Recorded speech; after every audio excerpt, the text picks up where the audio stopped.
बाद मैडलिन कियारा से कहती है कि वो तुम्हें फंसा रहा है, तुम उसका इम्तिहान ले लो, तुम उससे कोई ऐसी बात पूछो जिसके बारे में सिर्फ तुम या तुम्हारा हस्बैंड जानता हो। कियारा बाहर खड़े हुए इंसान से एक किताब के बारे में सवाल करती है जिसके बारे में उसे पता होना चाहिए था, लेकिन जब बाहर खड़ा हुआ इंसान कोई जवाब नहीं देता तो ये समझ जाते हैं कि ये वॉचर ही है। ये लोग जब दरवाजा नहीं खोलते तो वॉचर उनके बाहर लगाए हुए कैमरा को तोड़ देता है और यहाँ हमें एक बात पता चलती है कि वॉचर्स इंसान के रूप में भी खुद को बदल सकते हैं। वॉचर्स उनकी इस हरकत पर बहुत ज्यादा गुस्सा हो गए थे, वे बहुत तेजी से शीशे को मारने लगे जिससे शीशे में एक बड़ा क्रैक भी आ जाता है, लेकिन यहाँ मैडलिन समझदारी दिखाते हुए सबको लाइन से शीशे की तरफ खड़ा कर देती है जिससे वॉचर्स का गुस्सा थोड़ा बहुत ठंडा हो जाता है और वे वहां से चले जाते हैं। अब यहाँ मीना मैडलिन को बताती है कि हमने गड्ढे में से ये सारा सामान चुराया था। ये सुनकर मैडलिन बहुत ज्यादा गुस्सा हो जाती है कि तुम लोगों ने दूसरा रूल भी तोड़ दिया। अगली सुबह मैडलिन उस गड्ढे से लाया हुआ सारा सामान उठाकर वापस उसी गड्ढे में फेंक देती है जिससे उन वॉचर्स का गुस्सा थोड़ा शांत हो जाता है। मगर अब इन लोगों को जंगल में बहुत ही ज्यादा अजीब चीजें दिखाई देना चालू हो गई थी और उसका सबसे ज्यादा असर डेनियल पर होता है। डेनियल अचानक बात बात पर बहुत ज्यादा गुस्सा करने लग जाता है। दूसरी तरफ कियारा, जिससे पहले उम्मीद थी कि उसका हस्बैंड जिंदा है और वो यहाँ आकर उसे यहाँ से बचा लेगा, लेकिन अब उसे पता चल चुका था कि उसका हस्बैंड अब वापस नहीं आएगा, जिसकी वजह से वह अंदर ही अंदर पूरी तरह से टूट चुकी थी और वो डिसाइड करती है कि वह वॉचर्स के इन गड्ढों में कूदकर अपनी जान दे देगी क्योंकि अब उसके पास जीने की कोई वजह नहीं रही। वह ऐसा करने ही वाली होती है कि मीना आकर उसे बचा लेती है। इसी बीच हम देखते हैं कि डेनियल मैडलिन की तरफ अजीब तरह से देख रहा होता है और वह गुस्से में आकर मैडलिन को पेड़ के साथ बांध लेता है। डेनियल ने कहा कि अब मैं इस बुढ़िया के कोई रूल्स नहीं मानूंगा, अब यहाँ सिर्फ मेरी बात मानी जाएगी। अब रात होने वाली थी, इसलिए डेनियल कमरे की तरफ भागा और कियारा भी उसके पीछे भागी, लेकिन मीना मैडलिन के पास आई और उसकी रस्सियां खोलने लगी। दूसरी तरफ डेनियल ने कियारा को लेकर कमरे का दरवाजा अंदर से बंद कर दिया और मीना और मैडलिन को बाहर वॉचर्स के लिए छोड़ दिया। मीना और मैडलिन डेनियल से दरवाजा खोलने के लिए गिड़गिड़ाते रहे। डेनियल से रिक्वेस्ट करते हैं कि प्लीज दरवाजा खोल दो, लेकिन डेनियल ने दरवाजा नहीं खोला। अब बाहर चारों तरफ अंधेरा छा गया और वॉचर्स के आने का टाइम हो गया, इसलिए अब मजबूरन उन्हें अपनी जान बचाने के लिए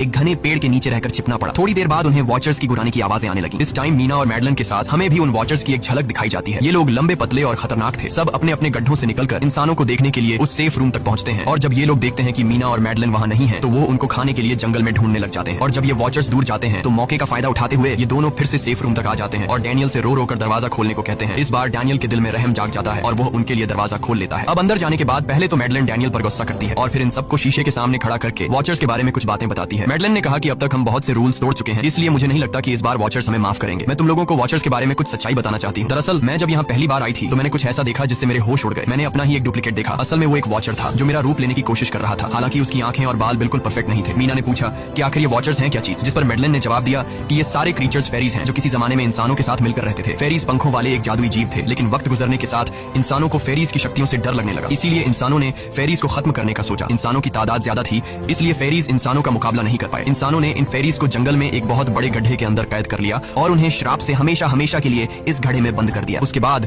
फेरीज कई 100 सालों तक उस गड्ढे में कैद रहे, लेकिन फिर वक्त के साथ उन्होंने जमीन के अंदर खुदाई करके निकलने के रास्ते बना लिए। आज वही फेरीज वॉचर्स के रूप में गड्ढों से निकलकर हमारे सामने आते हैं। हालांकि कई 100 सालों तक जमीन के अंदर रहने की वजह से उन्होंने अपने पंख और जादुई शक्तियां खो दी और साथ ही उन्हें सूरज की रोशनी से तकलीफ होने लगी, लेकिन अब भी उनमें रूप बदलने की शक्ति है। इस पर डेनियल ने मैडलिन से पूछा कि ये वॉचर्स हमसे क्या चाहते हैं और ये हर रात हमें देखते क्यों हैं, जिस पर मैडलिन ने बताया कि ये वॉचर्स एक बार फिर से जंगल से निकलकर इंसानों के बीच रहना चाहते हैं, लेकिन अपने असली रूप में ये इंसानों के बीच नहीं रह सकते, इसीलिए उन्होंने हमें यहाँ रखा हुआ है ताकि हमें देखकर हमारा रूप ले सकें और हमसे आज के दौर के तौर तरीके सीखकर इंसानों के बीच रह सकें। मैडलिन ये सब बातें बता ही रही थी कि अचानक सभी वॉचर्स वापस लौट आए और जब वॉचर्स को पता चलता है कि मैडलिन और मीना वापस अपने कमरे में आ गए हैं तो वो सब गुस्से से भड़क उठे और दरवाजा तोड़ने की कोशिश करने लगे। इन चारों ने टेबल को खींचकर दरवाजे के सामने रख दिया ताकि दरवाजा वॉचर्स तोड़ न सके, लेकिन वॉचर्स की ताकत काफी ज्यादा थी और इन चारों को पता चल चुका था कि जल्द ही वॉचर्स अंदर आ जाएंगे और उन्हें मौत अपनी आंखों के सामने दिखाई दे रही थी। तभी उन्होंने देखा कि टेबल को घसीटकर दरवाजे तक ले जाने की वजह से कारपेट पलट गई है। जब उन्होंने कारपेट हटाया तो उन्हें नीचे एक बड़ा लोहे का गेट नजर आया। उन्होंने जल्दी से गेट खोला तो उन्हें पता लगा कि नीचे एक बहुत बड़ा बंकर है। ये लोग जल्दी से उस बंकर के अंदर घुस गए और ऊपर से लोहे का गेट बंद कर दिया। ये लोग इस बात को लेकर परेशान थे कि ये बंकर यहाँ पर मौजूद था और इन लोगों को पता भी नहीं चला। इस बंकर के नीचे बहुत फैसिलिटीज थी, हजारों दिन का खाना, एक कंप्यूटर और भी बहुत सारा जरूरत का सामान रखा था। मीना जानना चाहती थी कि आखिर ये जगह किसने बनाई, इसीलिए वो उस कंप्यूटर को ऑन कर लेती है। उस कंप्यूटर में बहुत सारा डेटा सेफ था जिसे खोलने पर उन्हें पता चलता है कि ये सारी जगह प्रोफेसर मार्टिन ने बनाई थी। असल में प्रोफेसर को इन क्रीचर्स के बारे में पता था, वो इन वॉचर्स पर रिसर्च करना चाहता था, इसीलिए उसने ये बंकर बनाया था। पैसों का लालच देकर वो दूसरे इंसानों को काम के लिए यहाँ लेकर आता था और रात के वक्त मजदूरों को ऊपर कमरे में छोड़कर खुद यहाँ आकर छुप जाता था और वो वॉचर्स फिर उन इंसानों को खा जाया करते थे। अगली वीडियो में डॉक्टर मार्टिन बताते हैं कि उनकी रिसर्च के दौरान उन्हें एक सबसे अलग फेरी मिली जो रोशनी में भी उन गड्ढों से बाहर आ सकती थी। डॉक्टर बताता है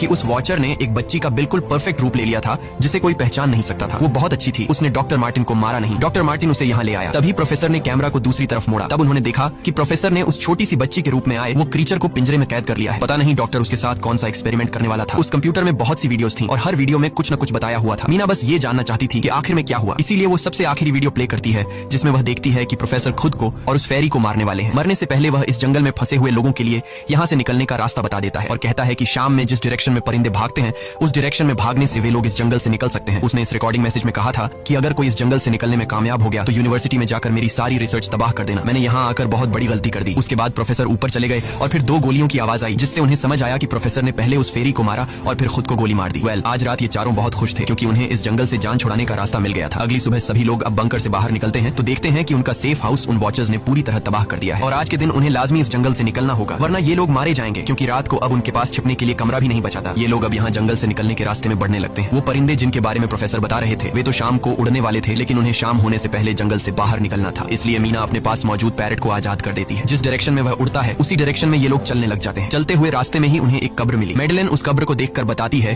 कि एक वक्त था जब ये लोग इंसानों के साथ रहते थे लेकिन इंसानों ने उनके साथ बहुत बुरा किया, धोखा किया और उन्हें यहाँ जंगलों में फंसाकर खुद चले गए। कई घंटे सफर करने के बाद ये लोग एक नदी के पास पहुंच गए। वहाँ उन्हें प्रोफेसर का एक बोट मिला जिसको देखकर ये लोग बहुत खुश हुए लेकिन उनकी खुशी अब कुछ ही देर की मेहमान थी क्योंकि अब अंधेरा हो चुका था और वॉचर्स के आने का वक्त हो गया था। उससे पहले कि ये लोग डॉक्टर मार्टिन की बोट में बैठकर यहाँ से दूर चले जाते तभी उन्हें पीछे से किसी की आवाज आई। जब उन्होंने पीछे मुड़कर देखा तो वो कियारा का हस्बैंड था जो मदद के लिए चिल्ला रहा था। वो बहुत ही जख्मी हालत में था। बाकी सब बोट में बैठ चुके थे इसलिए डेनियल अकेला उसकी मदद के लिए गया। डेनियल कियारा के हस्बैंड को खींचकर बोट की तरफ लाने लगा लेकिन तभी ये लोग बोट से देखते हैं कि डेनियल जिसकी मदद करने गया वह कोई इंसान नहीं बल्कि एक वॉचर है जिसने उनके सामने ही डेनियल का रूप ले लिया। वो लोग कुछ भी नहीं कर पा रहे थे। अब उस वॉचर ने डेनियल को मार दिया। उन्हें इस बात का पता था कि वॉचर्स इस नदी को पार नहीं कर सकते हैं और फाइनली ये लोग खुद इस नदी को पार करके शहर तक पहुंच जाते हैं। और कहानी में असल ट्विस्ट इसके बाद आया। शहर पहुंचने के बाद ये तीनों अलग अलग रास्तों पर चले गए और कुछ दिनों बाद अब मीना जल्दी से डॉक्टर मार्टिन के कहने के मुताबिक उनके यूनिवर्सिटी में उनका सारा डेटा खत्म करने के लिए आई। उससे पहले कि वह उनका रिसर्च डेटा डिलीट कर देती तभी उससे वहाँ एक टेप रिकॉर्डर मिला और उस टेप रिकॉर्डर से मीना को एक नया राज मालूम हुआ। जब हजारों साल पहले इंसान और फेरीज एक साथ रहते थे तो तब उनकी शादी भी हुआ करती थी। इंसान और फेरी के मिलन से जो बच्चे पैदा होते थे उनमें इंसान और फेरी दोनों के गुण होते थे। उन्हें हाफलिंग्स कहा जाता था। उन हाफलिंग्स में एक खासियत थी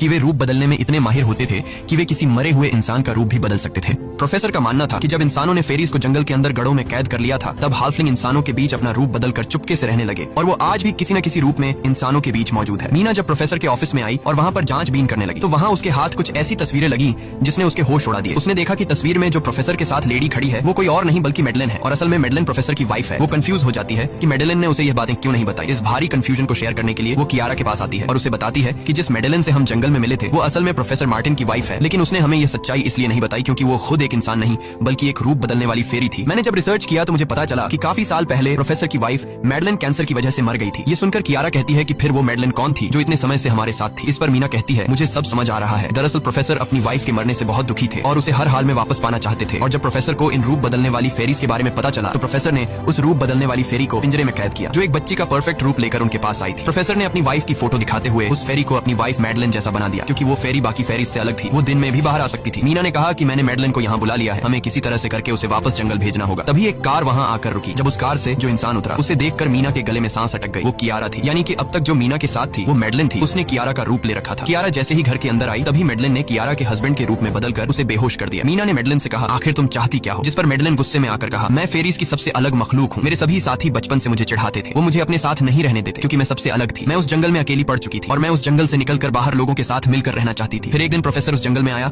उसने मुझे पिंजरे में कैद कर लिया। उसने मुझसे कहा कि अगर मैं उसकी वाइफ का रूप ले लूं तो वह मुझे जंगल से बाहर ले जाएगा। मैंने उसकी बात मान ली। प्रोफेसर ने मुझे मेडलिन की सारी बातें सिखाई और बाद में उस धोखेबाज प्रोफेसर ने मुझे मारने की कोशिश की, लेकिन उससे पहले कि वो मुझे मार पाता मैंने उसे ही मार डाला। तुम इंसान कभी भी भरोसे के लायक नहीं थे और न ही रहोगे। अब तुम भी मेरी सच्चाई जान चुकी हो, इसलिए तुम्हें भी मरना होगा और तुम्हें मारने के बाद मैं तुम्हारे रूप में इंसानों के बीच रहूंगी। यह कहकर मेडलिन ने मीना का रूप ले लिया और उसका गला दबाकर उसे मारने लगी। तब मीना ने मेडलिन से कहा कि क्या प्रोफेसर ने तुमसे यह नहीं कहा कि तुम क्यों दिन में निकल सकती हो? असल में तुम हाइब्रिड हो, आधी इंसान और आधी फेरी, इसीलिए तुम इंसानों और फेरीज के बीच रह सकती हो। मुझे पता है कि दुनिया में अकेला रहना कैसा होता है, लेकिन तुम अकेली हाफलिंग नहीं हो। तुम्हारे जैसे और भी हाफलिंग्स हैं जो किसी न किसी रूप में इंसानों के बीच रह रहे हैं। इस सच्चाई का पता चलते ही मेडलिन का शरीर अचानक अपने असली रूप में आने लगा। देखते ही देखते उसके पंख निकल आए, जिसके बाद वो मीना को यहीं पर छोड़कर यहाँ से उड़ जाती है। इसके बाद कुछ हफ्तों के बाद का सीन दिखाया जाता है जहाँ मीना अपनी सिस्टर के साथ रहने लगी है। उसने अपनी सिस्टर को बताया कि शायद वो फेरी अभी भी मेरा पीछा कर रही है। तब मीना की सिस्टर उसे कहती है कि तुम डरो मत, ऐसा कुछ नहीं है। और कहानी के एंड में हम एक छोटी बच्ची को देखते हैं जो कि उस वक्त मीना के घर के नीचे खड़ी थी। ये कोई और नहीं बल्कि मेडलिन थी जो अब उनके दुनिया में उस रूप में रह रही है। और इसी के साथ ये कहानी खत्म हो जाती है।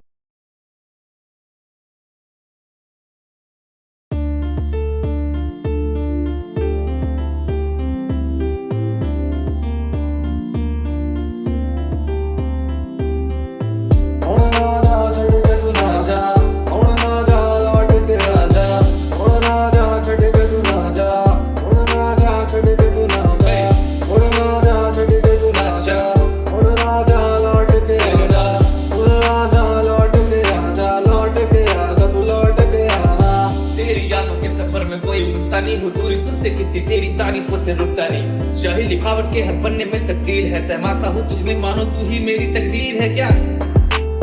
चेक चेक तू दिल की है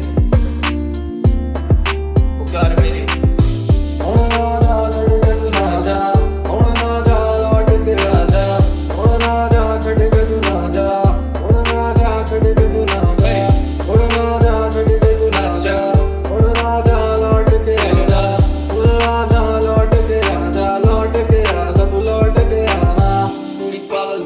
दारू पी रही है मेरे आंखों के सामने, तू वैसे पी रही है। तेरी यादों के सफर में कोई गुस्सा नहीं हो, दूरी तुझसे कितनी तेरी तारीफों से रुकता नहीं। शाही लिखावट के हर पन्ने में तकदीर है, सहमासा हूँ तुझ में, मानो तू ही मेरी तकदीर है क्या। कि मुझे सामने पाँव में हम खड़े हैं देखा के राहों में, दिल को आके फिर से तू भी थाम ले, हम हाथों में तेरे की नामों के अभी जाम ले।